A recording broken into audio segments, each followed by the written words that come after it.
Born on December 29, 1996, Jolee Nicole Callan grew up living an ordinary, all-American life.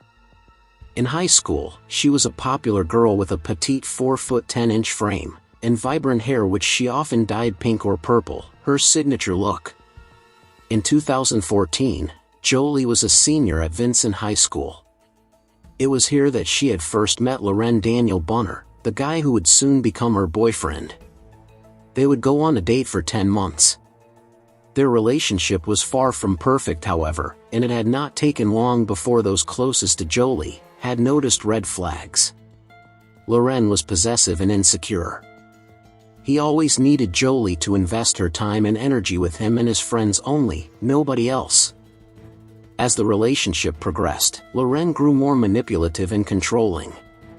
Each time Jolee threatened to leave due to his behavior, he did something dramatic to make her stay, even once threatening to take his own life. Not wanting to be the cause of this, Jolee agreed to give their relationship another chance. After all, Loren had promised he would change. When 18-year-old Jolee graduated in 2015, she had finally had enough, and decided to break things off with her boyfriend for good. Ready to begin college, Jolee had just wanted to spend time with her friends and enjoy the good times ahead. Despite Loren's cries and pleas, Jolee stood her ground. Loren didn't take this news well, and it would be weeks before he finally accepted that Jolee had now become immune to his behavior, and was done with him for good. Once it had seemed that Loren had finally accepted the breakup, he contacted Jolee and asked if they could remain on good terms. He wanted to at least stay friends. With no bad blood between them, Jolee was more than happy for their relationship to continue on good terms, but non-romantic. After all, the two shared a dog named Kiba together. Kiba lived with Loren at his house, and Jolee wanted to still be able to visit her. 2 months after the breakup, on August 30, 2015, Jolee received a text from Loren, asking if she would like to accompany him and Kiba on a hike. Even though Jolee was now in a new relationship with another man, she accepted the invitation. She had texted a friend that this was just a symbol of friendship between herself and her ex. Later that afternoon, Jolee, Loren, and their dog Kiba drove in Loren's car to the Pinhoti Trail in Cheaha State Park. A rural setting, with open and rugged terrain that stretches over 350 miles. On the journey there, Loren took the opportunity to upload a series of photographs of Jolee onto his Instagram page. The first photograph showed Jolee in his car with their dog on her lap. This was followed by a second photograph of Jolee walking Kiba. The final 2 photographs uploaded to Loren's Instagram page showed Jolee at the top of the mountain, overlooking the picturesque view whilst holding Kiba, and gazing out into the distance. The caption read, "Oh, you know, just enjoying the view." The final image showed Jolee stood alone on top of the mountaintop, as she took a photograph on her phone. It would be this photograph that would become the most haunting in regards to this case. As she stood with her back towards her ex-boyfriend, she could never have imagined how her fate would unfold in the next few moments. Unknown to Jolee was that Loren's nice guy act was fake. And deep inside, a jealous rage had been brewing. He was not over her, and if he couldn't have her, he would make sure that nobody else would either. Mere moments after uploading this final image, Loren Daniel Bunner killed his ex-girlfriend Jolee. Taking out a .22 caliber gun, he shot his unsuspecting ex-girlfriend twice in the head before throwing her body off of the 50-foot cliff and onto the sharp, jagged rocks below.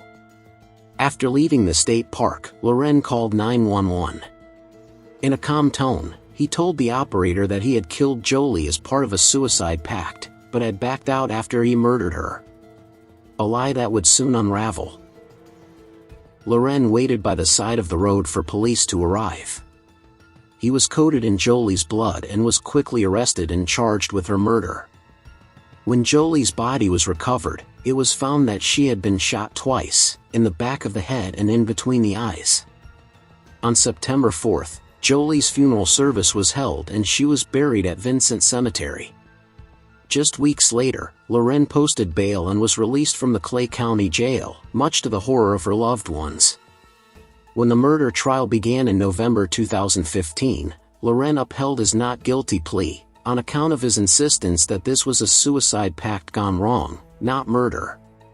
Family and friends of Jolee Callan made it clear that she had been excitedly preparing for her future, and was not depressed. In fact, they made it clear that they believed Loren had killed Jolee in cold blood when she refused to rekindle their romantic relationship. The added jealousy of finding out she was in a new relationship had also contributed to his frustrations. In court, Loren's lawyers argued that he had Asperger's disorder, and suggested that it was his struggle with autism that prevented him from being fully responsible for his actions. Also, under Alabama law, an offender under the age of 21 years of age may be granted the youthful offender status. As Loren was just 20 years old, he qualified for this, meaning that if successful, he would not be tried as an adult. Instead, he would not serve more than 3 years in prison, despite the seriousness of his crime. Unfortunately, he was granted this status. Jolee's family were not willing to give up without a fight for justice, and began a petition that soon gained traction with the help of local press. By December that same year, his sentence was revoked and the case was back in court. Meanwhile, around 100 people gathered for a candlelit vigil to show their support for Jolee's family. On July 13, 2017, Loren changed his plea to guilty. His attorneys pleaded for leniency from the courts, claiming that Loren was mentally ill. The judge, however, was not swayed, especially after hearing from fellow prisoners that Loren had boasted about the killing. Loren Bonner was charged as an adult, and sentenced to 52 years in prison with eligibility for parole in 15 years. Michael Callan felt that justice was served for his daughter that day. After the sentencing of her killer, he stated, "It's the right thing to do. I mean, come on, you don't get a youthful offender status and maybe 3 years for cold-blooded killing somebody. Jolee was a sweet girl, she was a sweet, good girl, and I think she's smiling today."